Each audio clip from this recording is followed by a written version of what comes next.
Seigneur Jésus-Christ, nous le croyons parce que tu l'as dit, parce que ton Église l'enseigne, que cette hostie consacrée, c'est ton corps ressuscité.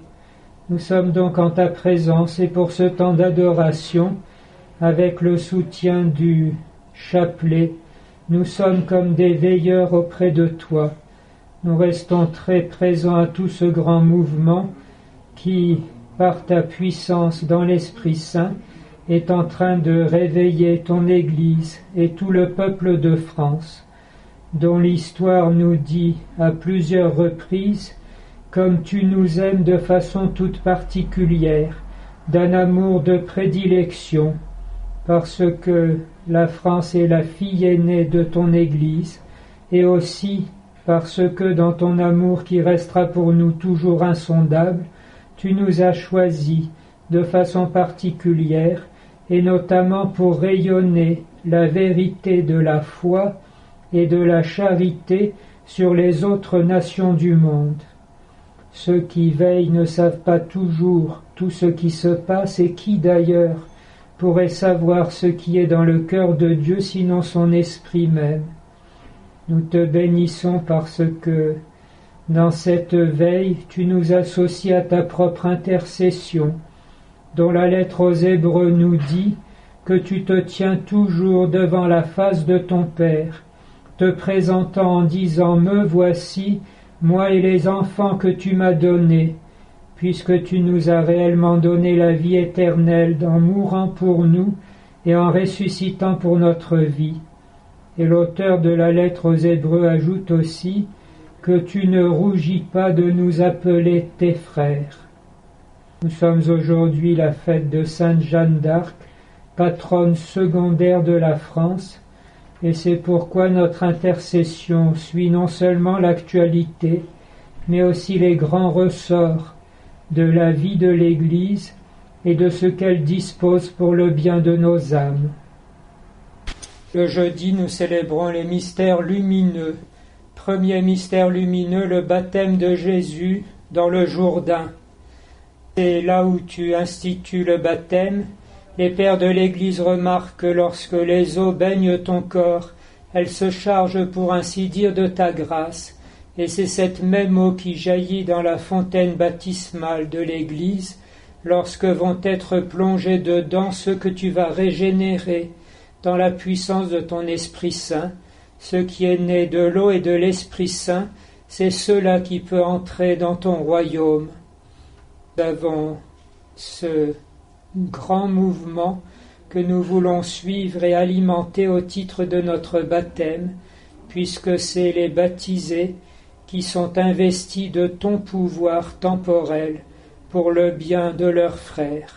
Deuxième mystère lumineux, nous célébrons les noces de Cana et nous prions pour le mariage, la sauvegarde de cette institution originelle pour la civilisation et la seule possibilité de la convivialité dans la paix, en même temps que pour le maintien du genre humain sur cette terre, puisque c'est à partir du mariage et grâce au sacrement de baptême ensuite que peut se peupler aussi le ciel.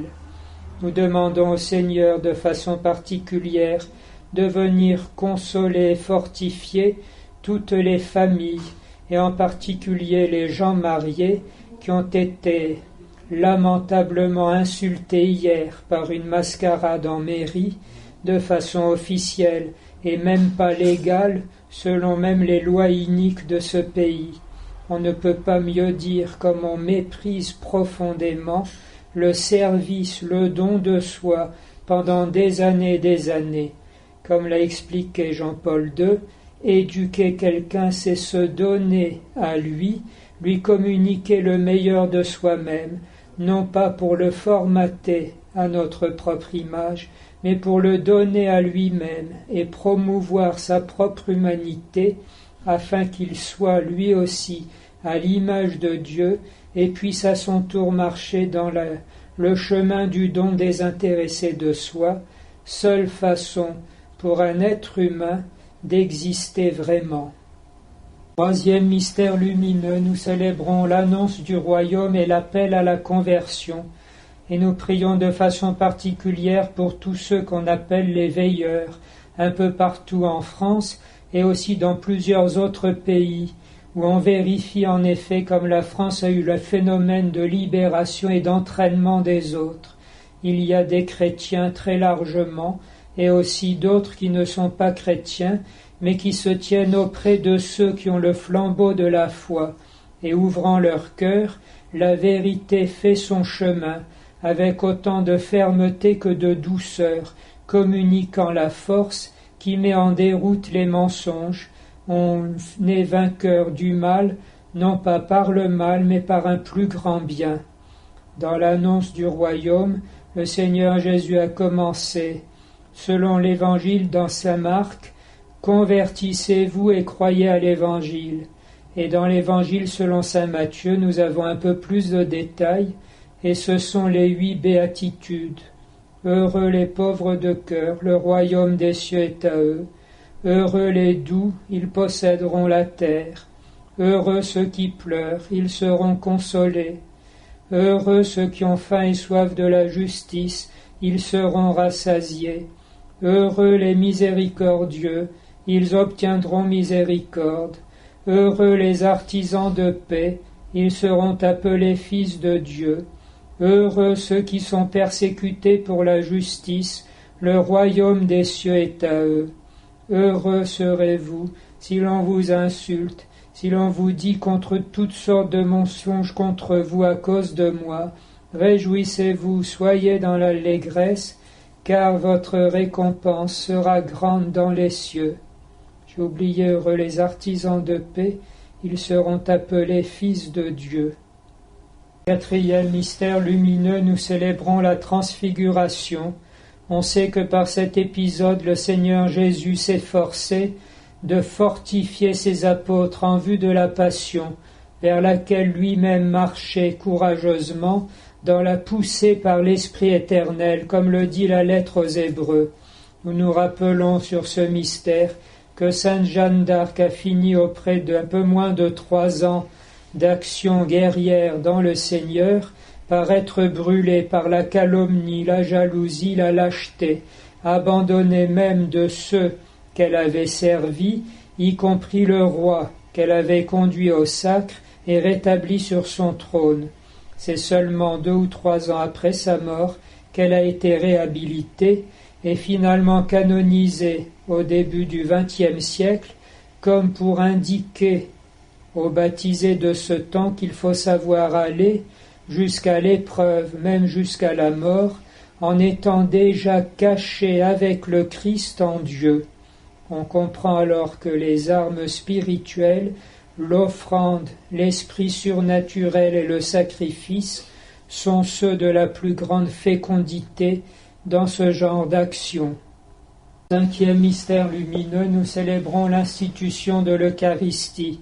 Et de fait, nous sommes dans la présence de Jésus-Christ au Saint-Sacrement de l'autel, qui réalise ainsi la promesse qu'il avait faite en quittant cette terre, « Et moi je suis avec vous tous les jours jusqu'à la fin du monde ».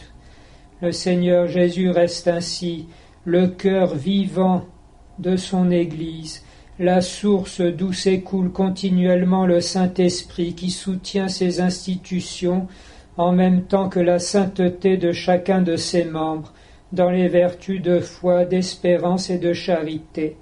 À aucun moment l'Église n'est autosuffisante, comme l'a rappelé plusieurs fois Benoît XVI, et contrairement à ce que pensent ce qu'on appelle les progressistes dans l'Église. Au contraire, elle reçoit continuellement tout de Jésus, et c'est pourquoi il est avec elle sans discontinuer.